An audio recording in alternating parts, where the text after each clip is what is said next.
ನಮಸ್ತೆ ಸ್ನೇಹಿತರೆ, KLN trending ಅಪ್ಡೇಟ್ಸ್ಗೆ ಸ್ವಾಗತ ಸುಸ್ವಾಗತ. ಚಿಕ್ಕಬಳ್ಳಾಪುರ ವಿಧಾನಸಭಾ ಕ್ಷೇತ್ರದಲ್ಲಿ ರಾಜಕೀಯ ದಿನಕ್ಕೊಂದು ಊಹಾಪೋಹಗಳಿಗೆ ಸಾಕ್ಷಿಯಾಗ್ತಿದೆ. ಚಿಕ್ಕಬಳ್ಳಾಪುರ ಜಿಲ್ಲಾ ಬಿಜೆಪಿ ಅಧ್ಯಕ್ಷ ಸಂದೀಪ್ ರೆಡ್ಡಿ ಅವರ ಆಯ್ಕೆಯನ್ನು ವರಿಷ್ಠರು ತಡೆ ಹಿಡಿದಿದ್ರು. ಆದರೆ ಇಂದಿಗೂ ಸಹ ಈ ವಿಚಾರ ಕಗ್ಗಂಟಾಗಿ ಉಳಿದಿದೆ. ಇದೀಗ ಸಂದೀಪ್ ರೆಡ್ಡಿ ಅವರು ಕಾಂಗ್ರೆಸ್ ಸೇರ್ತಾರೆ ಅನ್ನೋ ಗಾಳಿ ಸುದ್ದಿ ಹರಿದಾಡ್ತಿದೆ. ಈ ಕುರಿತು ಒಂದಷ್ಟು ವಿಚಾರಗಳನ್ನು ನಿಮ್ಮ ಮುಂದೆ ಇಡ್ತೀನಿ. ಇಂತಹ ಮತ್ತಷ್ಟು ಮಾಹಿತಿಗಳಿಗಾಗಿ ನಮ್ಮ ಚಾನಲನ್ನು ಇನ್ನೂ ಸಬ್ಸ್ಕ್ರೈಬ್ ಆಗಿಲ್ಲ ಅಂದರೆ ಈಗಲೇ ಸಬ್ಸ್ಕ್ರೈಬ್ ಆಗಿ ಬೆಲ್ ಐಕಾನ್ ಮೇಲೆ ಕ್ಲಿಕ್ ಮಾಡಿ. ಸ್ನೇಹಿತರೆ, ಚಿಕ್ಕಬಳ್ಳಾಪುರ ವಿಧಾನಸಭಾ ಕ್ಷೇತ್ರದಲ್ಲಿ ಸಂದೀಪ್ ರೆಡ್ಡಿ ಅವರು ಮೊದಲು ಸಮಾಜ ಸೇವೆ ಮೂಲಕ ಗುರುತಿಸಿಕೊಂಡಿದ್ದರು. ನಂತರ ರಾಜಕೀಯದಲ್ಲೂ ಸಕ್ರಿಯವಾಗಿದ್ದು ಇದೀಗ ಪ್ರಭಾವಿ ಬಿಜೆಪಿ ಯುವ ಮುಖಂಡರಾಗಿದ್ದಾರೆ. ಜನವರಿ 29ರಂದು ಬಿಜೆಪಿ ರಾಜ್ಯಾಧ್ಯಕ್ಷ BY ವಿಜಯೇಂದ್ರ ರವರು ಸಂದೀಪ್ ರೆಡ್ಡಿ ಅವರನ್ನು ಜಿಲ್ಲಾಧ್ಯಕ್ಷರನ್ನಾಗಿ ಆಯ್ಕೆ ಮಾಡಿದರು. ಆದರೆ ಇದಕ್ಕೆ ಸಂಸದ ಸುಧಾಕರ್ ಸಮೇತ ಸ್ಥಳೀಯ ಬಿಜೆಪಿ ಮುಖಂಡರು ವಿರೋಧ ವ್ಯಕ್ತಪಡಿಸಿದರು. ಬಹಿರಂಗವಾಗಿಯೇ ವಿಜಯೇಂದ್ರ ರವರ ವಿರುದ್ಧ ಸಂಸದ ಸುಧಾಕರ್ ಕಿಡಿಕಾರಿದ್ರು. ಬಿಜೆಪಿ ಕೇಂದ್ರದ ನಾಯಕರಿಗೆ ದೂರನ್ನೂ ಸಹ ನೀಡಿದ್ರು. ಇದರಿಂದ ಫೆಬ್ರವರಿ 10ರಂದು ಬಿಜೆಪಿ ವರಿಷ್ಠರು ಚಿಕ್ಕಬಳ್ಳಾಪುರ ಜಿಲ್ಲಾ ಬಿಜೆಪಿ ಜಿಲ್ಲಾಧ್ಯಕ್ಷ ಸಂದೀಪ್ ರೆಡ್ಡಿ ಅವರ ಆಯ್ಕೆಯನ್ನು ತಾತ್ಕಾಲಿಕವಾಗಿ ತಡೆ ಹಿಡಿದಿದ್ರು.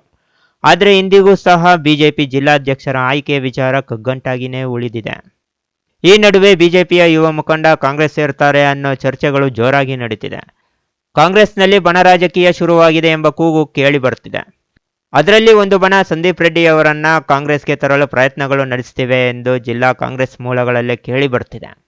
ಈ ಹಿಂದೆ ಸಂದೀಪ್ ರೆಡ್ಡಿ ಅವರ ತಾಯಿ ಕಾಂಗ್ರೆಸ್ನಿಂದ ಮಂಡಿಕಲ್ಲು ಜಿಲ್ಲಾ ಪಂಚಾಯಿತಿ ಕ್ಷೇತ್ರದಿಂದ ಸ್ಪರ್ಧಿಸಿದ್ರು.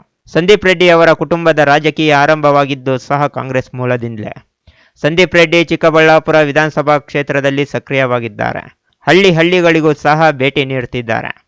ಮುಂದಿನ ವಿಧಾನಸಭಾ ಚುನಾವಣೆಯಲ್ಲಿ ಅವರು ಕಣಕ್ಕೆ ಇಳಿಯಲಿದ್ದಾರೆ ಅನ್ನೋ ಮಾತುಗಳು ಈಗಾಗಲೇ ಕೇಳಿ ಬರ್ತಿದೆ.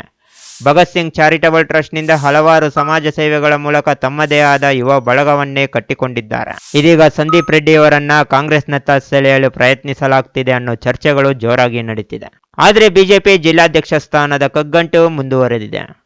ಪಕ್ಷದ ರಾಜ್ಯ ಘಟಕದ ಅಧ್ಯಕ್ಷ BY ವಿಜಯೇಂದ್ರ ಅವರಿಗೆ ಆಪ್ತರಾಗಿರುವ ಸಂದೀಪ್ ರೆಡ್ಡಿ ಅವರು ಒಂದು ವೇಳೆ ಬಿಜೆಪಿಯಲ್ಲಿಯೇ ಉಳಿದರೆ ಅವರಿಗೆ ಪಕ್ಷದಲ್ಲಿ ಯಾವ ಜವಾಬ್ದಾರಿ ನೀಡಲಾಗುತ್ತದೆ ಅನ್ನೋ ಕುತೂಹಲ ಪಕ್ಷದ ಮುಖಂಡರು ಮತ್ತು ಕಾರ್ಯಕರ್ತರಲ್ಲಿದೆ. ನೋಡಿದ್ರಲ್ಲ ಸ್ನೇಹಿತರೆ, ಈ ಮಾಹಿತಿ ನಿಮಗೆ ಇಷ್ಟವಾಗಿದೆ ಅಂತ ತಿಳ್ಕೊತೀನಿ. ವಿಡಿಯೋಗೆ ಒಂದು ಲೈಕ್ ಕೊಡಿ, ಕಾಮೆಂಟ್ ಮೂಲಕ ನಿಮ್ಮ ಅನಿಸಿಕೆ ತಿಳಿಸಿ. ಮತ್ತೊಂದು ಟ್ರೆಂಡಿಂಗ್ ಅಪ್ಡೇಟ್ನೊಂದಿಗೆ ನಿಮ್ಮ ಮುಂದೆ ಬರ್ತೇನೆ. ಜೈ ಹಿಂದ್, ಜೈ ಕರ್ನಾಟಕ ಮಾತೆ.